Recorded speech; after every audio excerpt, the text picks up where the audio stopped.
అందరికీ నమస్కారం. ఫెస్టివల్స్ లేదా స్పెషల్ అకేషన్స్ కోసం ఇంట్లోనే అందుబాటులో ఉండే వాటితో తీయగా జ్యూసీగా ఎంతో రుచిగా చేసుకునే సూర్యకళ స్వీట్ చేయడానికి ఫస్ట్ స్టవ్ మీద కడాయి పెట్టి కొన్ని నీళ్లు పోసి నీళ్లను బాగా మరగనివ్వాలి. ఇలా నీళ్లను మరిగించి కడాయిని క్లీన్ చేసుకున్నట్లయితే పాలు కాచినప్పుడు విరిగిపోకుండా ఉండడంతో పాటు ఇంతకుముందు కడాయిలో వండిన వంటల ఫ్లేవర్ ఏమీ పాలలోకి రాకుండా ఉంటుంది. తర్వాత ఈ నీళ్లు పారబోసి లీటర్న్నర పాలు పోసి మంట హై ఫ్లేమ్లో ఉంచి కలుపుతూ మరిగించాలి. పాలు వెన్న తీయని ఫుల్ క్రీమ్ మిల్క్ అయినా లేదా వెన్న తీసేసిన నార్మల్ మిల్క్ అయినా వాడుకోవచ్చు. కాకపోతే పాలు మాత్రం చిక్కగా ఉండేలా చూసుకోవాలి. దాదాపు అరగంట పాటు మరిగించిన తర్వాత పాలు ఇలా దగ్గర పడి చిక్కబడుతూ ఉంటాయి. ఈ స్టేజ్లో కోవాకి తీపి కోసం 2 స్పూన్ల వరకు పంచదార వేసి మరికొంచెం సేపు కలుపుతూ ఉడికించాలి. ఇది చల్లారిన తర్వాత ఇంకొంచెం గట్టిపడుతుంది కాబట్టి ఈ స్టేజ్లో స్టవ్ ఆఫ్ చేసి పూర్తిగా చల్లారనివ్వాలి. ఇప్పుడు ప్లేట్లో 2 కప్పుల మైదా పిండి తీసుకొని చిటికెడు ఉప్పు, 2 చిటికెళ్ల వరకు వంట సోడా వేసి ఇదంతా ఒకసారి బాగా కలిపి పావు కప్పు నెయ్యి వేసుకోవాలి. నెయ్యంతా పిండికి పట్టేలా బాగా కలిపి పిండి సరిగ్గా బైండ్ అవుతుందో లేదో చెక్ చేసుకోవాలి. పిండి ఇలా బైండ్ అవనట్లయితే మరొక స్పూను నెయ్యి వేసి కలుపుకోవచ్చు. ఇక్కడ నెయ్యి ఇష్టం లేని వాళ్ళు నెయ్యికి బదులుగా సన్ఫ్లవర్ ఆయిల్ని వేసుకోవచ్చు. ఇప్పుడు ఇందులో కొంచెం కొంచెం నీళ్లు పోసుకుంటూ పిండిని మరీ గట్టిగా కానీ లూజ్గా కానీ కాకుండా కలుపుకోవాలి. పిండి ఏమాత్రం లూజ్ అయినా కానీ ఇవి నూనెలో వేయించిన తర్వాత మెత్తగా సాగుతున్నట్లుగా వస్తాయి. పిండిని ఒత్తుతూ బాగా కలిపిన తర్వాత మూత పెట్టి 10 నిమిషాల పాటు పక్కన పెట్టుకోవాలి. తర్వాత స్టవ్ మీద కొంచెం లోతుగా ఉన్న గిన్నె పెట్టుకుని 2 కప్పుల పంచదార వేసి 1 కప్పు నీళ్లు పోసి మంట మీడియం ఫ్లేమ్లో ఉంచి కలుపుతూ మరిగించాలి. పంచదార కరిగి పాకం ఉడికి నూనెలా జిడ్డుగా అయ్యే వరకు కలుపుతూ ఉడికించాలి. పాకం సరిగా ఉడకకపోతే స్వీట్స్ ఇందులో వేసినప్పుడు మెత్తబడిపోతాయి కాబట్టి ఇంకొక క్షణంలో తీగపాకం వచ్చేస్తుంది అనుకునేంతవరకు ఉడికించాలి. ఇప్పుడు ఇందులో ఫ్లేవర్ కోసం పావు స్పూన్ యాలకుల పొడి వేసి కలర్ కోసం కొన్ని చుక్కల న్యాచురల్ ఫుడ్ కలర్ కూడా వేసి బాగా కలిపి పాకం క్రిస్టలైజ్ కాకుండా ఉండడం కోసం పావు చెక్క నిమ్మరసం పిండి స్టవ్ ఆఫ్ చేసి మూత పెట్టి పక్కన పెట్టుకోవాలి. తర్వాత స్టవ్ మీద ప్యాన్లో 1 స్పూను నెయ్యి వేసి పలుకులు పలుకులుగా ఉండేలా దంచి పెట్టుకున్న కొన్ని జీడిపప్పులు బాదం పప్పులు వేసి మంట లో ఫ్లేమ్లో ఉంచి మాడిపోకుండా కలుపుతూ వేయించాలి. ఇలా చక్కగా వేగిన వీటిని పూర్తిగా చల్లారి గట్టిబడిన కోవాలో వేసి అంతా బాగా కలపాలి. ఇప్పుడు కావలసిన సైజులో ఉండలు చేసి పక్కన పెట్టుకోవాలి.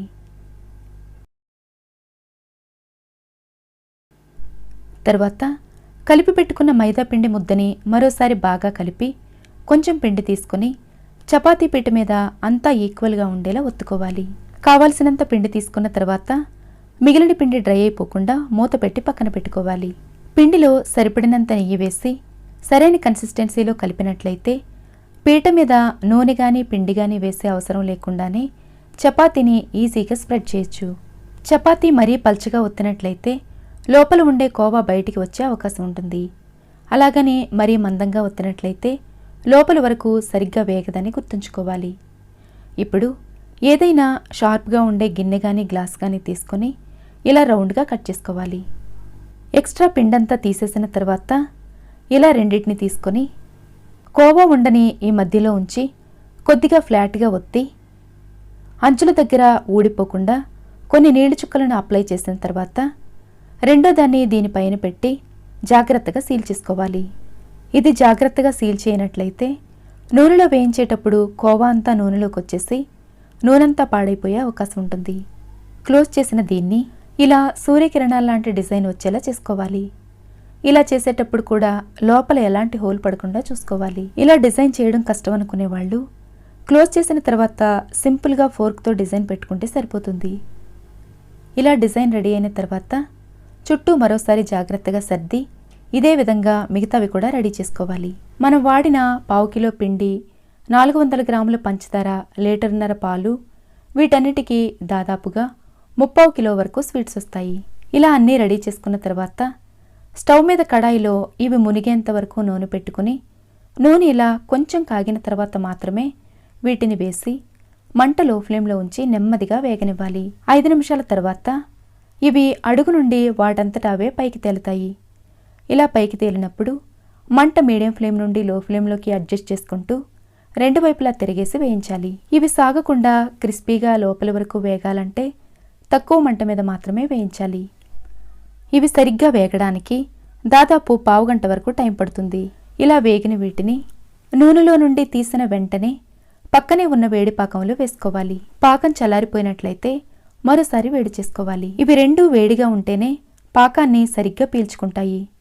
ఇవి వేసిన వెంటనే పాకం లోపలి వరకు వెళ్లేలా ఇలా జాలి గరిటెతో ఒకసారి ఒత్తి 1 నిమిషం పాటు ఉంచి బయటకు తీసి సర్వ్ చేసుకోవడమే.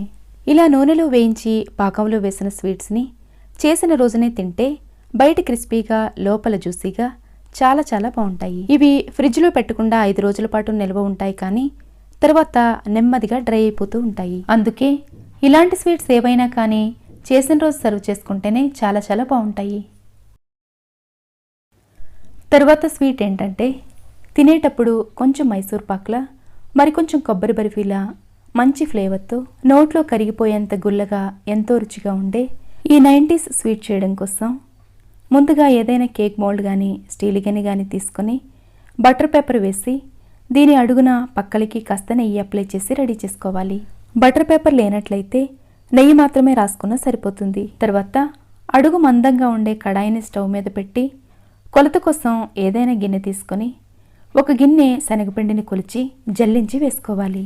మిగిలిన అన్ని ఇంగ్రీడియంట్స్ని కొలవడం కోసం ఒకే గిన్నెని వాడుకోవాలి. దీన్ని జల్లించిన తర్వాత స్టవ్ ఆన్ చేసి మంట లో ఫ్లేమ్లో ఉంచి ఇందులో ఉండే పచ్చివాసన పోయే వరకు కంటిన్యూస్గా కలుపుతూ వేయించాలి. దాదాపు 10 నిమిషాల పాటు వేయించిన తర్వాత పిండి కొలిచిన గిన్నెతో 1 గిన్నెడు జీడిపప్పుల పొడి వేసుకోవాలి. జీడిపప్పుల్ని మిక్సీలో వేసి మరీ మెత్తటి పిండిలా కాకుండా కొంచెం రవ్వలా ఉండేలా గ్రైండ్ చేసి వేసుకుంటే స్వీట్ తినేటప్పుడు పంటికి తగులుతూ మరింత రుచిగా ఉంటుంది. ఈ జీడిపప్పుల్లో ఉండే ఒక రకమైన నటీ ఫ్లేవర్ పోయే వరకు మరొక 5 నిమిషాల పాటు వేయించిన తర్వాత 1 గిన్నెడు మంచి క్వాలిటీ ఉన్న నెయ్యిని కరిగించి వేసుకొని ఇదే గిన్నెతో పచ్చి కొబ్బరి తురుము కూడా వేసుకోవాలి. మంట లో ఫ్లేమ్లోనే ఉంచి ఇదంతా కలిసే వరకు మరొక 2 నిమిషాల పాటు కలిపిన తర్వాత 1 గిన్నెడు కాచి చల్లార్చిన పాలు పోసుకోవాలి. తర్వాత తీపి కోసం 2 గిన్నెల పంచదారని, ఫ్లేవర్ కోసం 1/2 స్పూను యాలకుల పొడి వేసి కంటిన్యూస్గా కలుపుతూ ఉడికించాలి. ఈ స్వీట్ మంచి ఫ్లేవర్తో ఎంతో రుచిగా ఉండాలంటే అడుగు మందంగా ఉండే కడాయిలో మంట లో ఫ్లేమ్లో ఉంచి మాత్రమే ఉడికించాలి. ఇది ఉడికి దగ్గర పడి ఫస్ట్ ఇలా హల్వాలా అవుతుంది. స్వీట్ని కేక్లా కాకుండా మెత్తగా హల్వాలా తినాలనుకునే వాళ్ళు ఈ స్టేజ్లో స్టవ్ ఆఫ్ చేసుకోవచ్చు.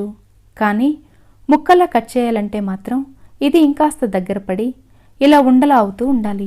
ఇలా ముద్దలా గట్టిపడి కడాయి నుంచి సపరేట్ అవుతున్నప్పుడు స్టవ్ ఆఫ్ చేసుకోవాలి. ఇక్కడ ఇంపార్టెంట్ విషయం ఏంటంటే ఇంతకన్నా ఇంకా ఎక్కువగా కుక్ చేసినట్లయితే ఇది ముక్కలుగా కట్ చేసిన తర్వాత కొంచెం గట్టిగా ఉంటుందని గుర్తుంచుకోవాలి. ఈ స్వీట్ కుక్ చేయడానికి దాదాపు 30 నుండి 40 నిమిషాల వరకు టైం పడుతుంది. స్టవ్ మీద నుంచి దించిన వెంటనే దీన్ని కేక్ మౌల్డ్లో వేసుకొని అంతా ఈక్వల్గా సర్దిన తర్వాత పూర్తిగా చల్లారనివ్వాలి. ఇది చల్లారి బిగుసుకోవడానికి వాతావరణాన్ని బట్టి 2-3 గంటల వరకు టైం పడుతుంది. ఇలా చక్కగా బిగుసుకున్న తర్వాత బయటకు తీసి నచ్చిన షేప్స్లో కట్ చేసుకోవడమే. ఇందులో నెయ్యి తక్కువ కాకుండా కొలతలన్నీ సరిగ్గా వేసి మంట లో ఫ్లేమ్లో ఉంచి సరిగ్గా కుక్ చేసినట్లయితే ఫ్రిడ్జ్లో పెట్టకుండా బయటే 10 రోజుల పాటు నిల్వ ఉంటుంది. తింటుంటే గుల్లగా కొంచెం మైసూర్ పాక్లా, కొబ్బరి బర్ఫీలా, మరికొంచెం కాజు కత్లీలా 3 రకాల ఫ్లేవర్స్తో ఎంతో రుచిగా ఉండే ఈ స్వీట్ మీకు నచ్చినట్లయితే లైక్ చేయడం మర్చిపోకండి. ఎవరైనా గెస్ట్లు వచ్చినప్పుడు తీయగా స్వీట్ చేయాలనుకుంటే తక్కువ ఇంగ్రీడియంట్స్తో కంటికి అందంగా కనిపిస్తూ కరకరలాడుతూ జ్యూసీగా నోటికి ఎంతో రుచిగా ఉండే ఈ స్పెషల్ స్వీట్ చేయడం కోసం ముందుగా ప్లేట్లో జల్లెడ పెట్టుకుని 1.5 కప్పుల మైదా పిండి వేసి 1/2 స్పూను ఉప్పు కూడా వేసి ఒకసారి జల్లించిన తర్వాత పిండంతా ఒకసారి బాగా కలపాలి. ఇప్పుడు కొంచెం కొంచెం నీళ్లు పోసుకుంటూ పిండి మరీ జారుగా కానీ గట్టిగా కానీ కాకుండా పూరీ పిండిలా కలుపుకోవాలి. అయితే స్వీట్ గుల్లగా రావడం కోసం ఇది కలిపేటప్పుడు వీలైనంత గట్టిగా చేత్తో ఒత్తుతూ కలపాలి. పిండిని బాగా కలిపి ఇలా రెడీ చేసుకున్న తర్వాత దీని మీద మూత పెట్టి 1/2 గంట పాటు పిండిని బాగా నాననివ్వాలి. ఈలోగా స్టవ్ మీద గిన్నె పెట్టుకుని 1.5 కప్పుల పంచదార వేసి 1 కప్పు నీళ్లు పోసి నీళ్లను బాగా మరగనివ్వాలి. మంట మీడియం ఫ్లేమ్లో ఉంచి పంచదార కరిగే వరకు కలుపుతూ ఉడికించిన తర్వాత పాకం ఇలా మరుగుతున్నప్పుడు 1 స్పూన్ పాలు పోసి బాగా కలపాలి. మనం వేసిన పాల వల్ల పాకంలో ఉండే మలినాలన్నీ ఇలా పైకి తేలుతాయి. ఇప్పుడు స్పూన్తో ఇదంతా బయటికి తీసేయాలి. ఇప్పుడు క్లీన్గా ఉన్న ఈ పాకంలో 1/2 స్పూన్ యాలకుల పొడి, పాకం క్రిస్టలైజ్ కాకుండా ఉండడం కోసం కొద్దిగా నిమ్మరసం పిండి పాకాన్ని ఉడకనివ్వాలి. ఇది ఇలా చక్కగా ఉడికి నూనెలా జిడ్డుగా అయితే సరిపోతుంది. అంటే ఇంకొక క్షణంలో తీగపాకం వస్తుంది అనుకోగానే స్టవ్ ఆఫ్ చేసి మూత పెట్టి పక్కన పెట్టుకోవాలి. ఇప్పుడు 1/2 గంట పాటు నానిన ఈ పిండిని 5 నిమిషాల పాటు బాగా కలిపి ఇలా రోల్లా చేసుకుని చిన్న సైజు ముక్కలుగా కట్ చేసుకోవాలి. ఇలా ఈక్వల్ సైజులో ఉండేలా పిండిని రెడీ చేసుకున్న తర్వాత వీటిని గుండ్రంగా చేసుకొని ఇలా వెడల్పుగా ఉండే ప్లేట్ మీద నెయ్యి రాసి కానీ లేదా పొడిపిండి చల్లుకొని ఇలా చపాతీలా చేసుకోవాలి. ఈ చపాతీ ఒక చోట పల్చగా ఇంకో చోట మందంగా కాకుండా ఈక్వల్గా ఉండేలా స్ప్రెడ్ చేసుకోవాలి. ఇలా వీలైనంత పల్చగా చేసుకున్న తర్వాత ఇలాగే మిగిలిన చపాతీలన్నీ కూడా ఒత్తుకోవాలి. ఇప్పుడు దీని మీద 1 స్పూను నెయ్యి అప్లై చేసి దీనిపైన కొంచెం మైదా పిండి చల్లి పిండిని ఈక్వల్గా స్ప్రెడ్ చేసుకోవాలి. ఇప్పుడు దీని మీద మరో చపాతీ వేసి దీనిపైన కూడా నెయ్యి రాసి మైదా పిండి స్ప్రెడ్ చేసి ఇదే విధంగా మిగిలిన చపాతీలన్నీ వేసుకోవాలి. ఈ స్వీట్ని స్వీట్ షాప్ స్టైల్లో చేయడం కోసం ఇక్కడ నేను మైదా పిండి వాడుతున్నాను. కావాలంటే గోధుమ పిండితో కూడా చేసుకోవచ్చు. ఇలాగే అన్ని చపాతీలు వేసుకున్న తర్వాత చివరిగా వేసిన దాని మీద కూడా నెయ్యి రాసి పిండిని ఈక్వల్గా స్ప్రెడ్ చేసుకోవాలి. ఇప్పుడు దీన్ని అస్సలు లూజ్గా లేకుండా చాలా దగ్గరగా ఉండేలా టైట్గా రోల్ చేసుకోవాలి. రోల్ చేసేటప్పుడు సరిగా చేయకపోతే ఇవి నూనెలో వేసినప్పుడు విడిపోయే అవకాశం ఉంటుంది. ఇలా చివరి వరకు రోల్ చేసిన తర్వాత అంచు దగ్గర సరిగ్గా అతుక్కోవడం కోసం కొంచెం నీళ్లు రాసి గట్టిగా క్లోజ్ చేసుకోవాలి. ఇదంతా ఒకే సైజులో ఉండేలా ఇలా రోల్ చేసుకున్న తర్వాత దీన్ని చిన్న చిన్న ముక్కలుగా కట్ చేసుకోవాలి. ఇలా లేయర్స్లో వచ్చిన దీన్ని మధ్యలో నుండి మెల్లగా ఒత్తుతూ కొంచెం పల్చగా స్ప్రెడ్ చేసుకోవాలి. దీన్ని మరీ గట్టిగా ఒత్తేస్తే చపాతీ లేయర్స్ అన్నీ కలిసిపోయి స్వీట్ సరిగా రాదు. ఇలా చేసేటప్పుడు అంచుల దగ్గర ఊడినట్లయితే దీన్ని లోపలికి నొక్కి సరిచేసుకోవాలి. ఇలా అన్నీ రెడీ చేసుకున్న తర్వాత ఇవి డ్రై అయిపోకుండా నీళ్లలో గట్టిగా పిండి తీసిన తడిబట్ట వేసుకోవాలి. తర్వాత డీప్ ఫ్రైకి ఆయిల్ పెట్టుకొని నూనె కొంచెం కాగిన తర్వాత మాత్రమే వీటిని వేసుకోవాలి. నూనె మరీ కాగినట్లయితే ఇవి సరిగా వేగకముందే రంగు మారిపోతాయి. అలాగే నూనె అస్సలు కాగకుండా వేసేస్తే నూనె బాగా పీల్చేసుకుంటాయి. ఇవి వేసిన తర్వాత కొంచెం మెల్లగా గరిటెతో జాగ్రత్తగా తడితే లోపల ఉండే పొరలన్నీ చక్కగా ఓపెన్ అవుతాయి. వీటిని గరిటెతో తట్టేటప్పుడు మరీ గట్టిగా చేసినట్లయితే నూనెలో విడిపోయే అవకాశం ఉంటుంది. ఇవి లోపలి వరకు వేగేలా మంట లో ఫ్లేమ్ నుండి మీడియం ఫ్లేమ్లోకి అడ్జస్ట్ చేసుకుంటూ 2 వైపులా తిరిగేస్తూ వేగనివ్వాలి. ఇలా చక్కగా వేగిన వీటిని అస్సలు నూనె రాకుండా వడకట్టి పక్కనే ఉన్న వేడిపాకంలో వేసి 1 నిమిషం పాటు జాలి గరిటెతో ఒత్తి ఉంచాలి. ఇలా చేయడం వల్ల పాకం లోపల వరకు వెళుతుంది. ఇవి వేసే ముందు పాకం చల్లారిపోయినట్లయితే మరోసారి వేడి చేసుకోవాలి. 1 నిమిషం పాటు పాకం పీల్చుకున్న తర్వాత బయటికి తీసి సర్వ్ చేసుకోవడమే. ఇవి గాలి తగిలిన డబ్బాలో స్టోర్ చేసుకుంటే బయటే 5 రోజుల పాటు నిల్వ ఉంటాయి. కరకరలాడుతూ క్రిస్పీగా జ్యూసీగా ఎంతో టేస్టీగా ఉండే ఈ స్వీట్ మీకు నచ్చినట్లయితే లైక్ చేయడం మర్చిపోకండి.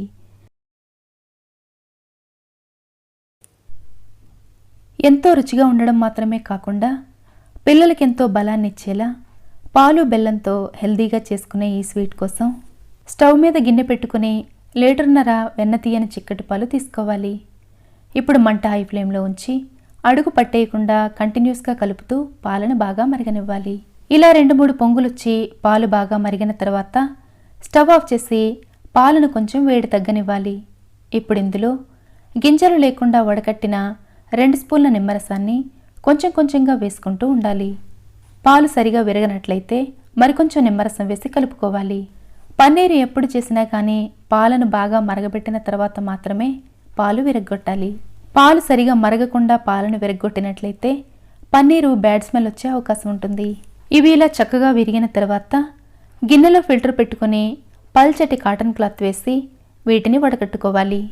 ఇలా వడకట్టిన తర్వాత వచ్చిన నీళ్ళని పారబోసేయకుండా కూర చారులో వేసుకోవచ్చు. తర్వాత ఈ పన్నీరులో నిమ్మరసం వల్ల వచ్చిన పులుపు పోయేలా మంచినీళ్లు పోసి 2-3 సార్లు బాగా కడగాలి. ఇలా ఇంట్లో పన్నీర్ చేయడం కష్టం అనుకునే వాళ్ళు మార్కెట్లో దొరికేదైనా వాడుకోవచ్చు. ఇలా కడిగిన తర్వాత నీళ్ళని పోయేలా బాగా గట్టిగా పిండి తీసుకోవాలి. లేదా ఈ పన్నీరుని మూటలా కట్టి ఏదైనా బరువు పెట్టి నీళ్ళని పోయేలా కూడా చేసుకోవచ్చు. తర్వాత ఈ మలై లడ్డు చాలా సాఫ్ట్గా నోట్లో వేసుకుంటే కరిగిపోయేలా ఉండడం కోసం ఈ పన్నీరుని ఒక ప్లేట్లో వేసుకొని అస్సలు పలుకులేమీ లేకుండా చాలా మెత్తగా మ్యాష్ చేసుకోవాలి.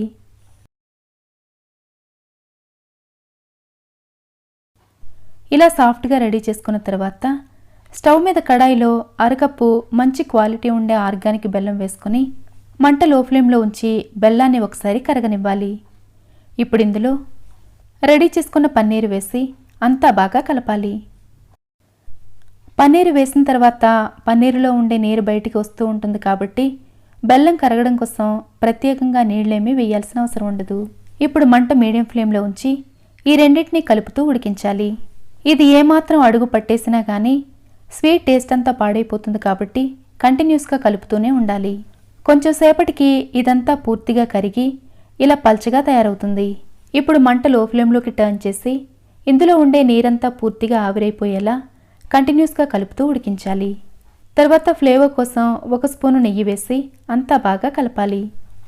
పాలతో చేసిన స్వీట్స్కి వాటిలోనే మంచి ఫ్లేవర్ ఉంటుంది కాబట్టి ప్రత్యేకంగా ఫ్లేవర్ కోసం యాలకుల పొడి కానీ టేస్ట్ కోసం డ్రై ఫ్రూట్స్ కానీ వేయాల్సిన అవసరం ఉండదు.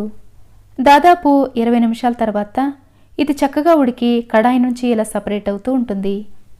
చక్కగా నీరంతా పోయి ఇలా అయిన తర్వాత స్టవ్ ఆఫ్ చేసి పూర్తిగా చల్లారనివ్వాలి. ఇప్పుడు దీన్ని అస్సలు పలుకులేమీ లేకుండా ఒకసారి చేత్తో మెత్తగా మ్యాష్ చేసుకొని కావలసిన సైజులో లడ్డూలు చుట్టుకోవడమే. పిల్లలు మళ్ళీ మళ్ళీ అడిగి తినేంత రుచిగా ఉండే ఈ హెల్దీ లడ్డూలు ఫ్రిడ్జ్లో పెట్టకుండానే 3-4 రోజుల పాటు నిల్వ ఉంటాయి.